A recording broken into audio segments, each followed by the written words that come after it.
Mio, danas je ništa specijalno. Dragi prijatelji, evo dobili smo morska joja, izvadili smo iz mora, možda nikad niste ni čuli da njih.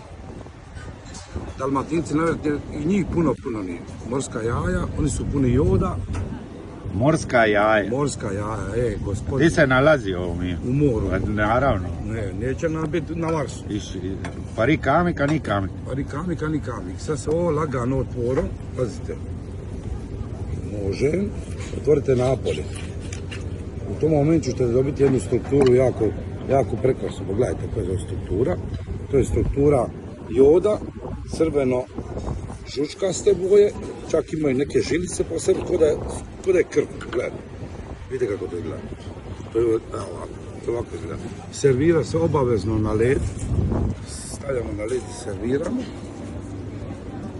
To ćemo dodati u štif. Ovo je prekrasan primjerak. Vidite šta šteca, gledajte, kako more izlazi iznutra. Da, morska jaja. Morska jaja. Aj se čisti šta? Ne, nema čišćenja. Ništa. Aj daj, pusti serviranje mi. Aj jednoga ti načmi da ga probamo. Evo, sad ću vam ja pokazati. Servira se iznače sa limunom ili malo tobaska. Evo vidite koja je to struktura.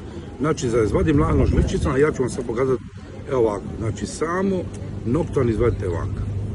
Izađe ovako. Evo ga, dobijete jednu strukturu crvenu žilicu, vidite kako to izgleda ovako otprilike. To se jede. To se jede, morate staviti malo limuna ili tobaska, a ja obožavam sad jest čisto more. Da. Koji je okus Mio? Joda i mora. Joda i mora. Jod. Čisti jod, evo ga. Interesantno, ili? Da je interesantno. Ali zove da ima puno afrodisijaka u ovome. Onda šta poslije, gdje sa njim? S kim? Sa njim. Haha. Ko misli?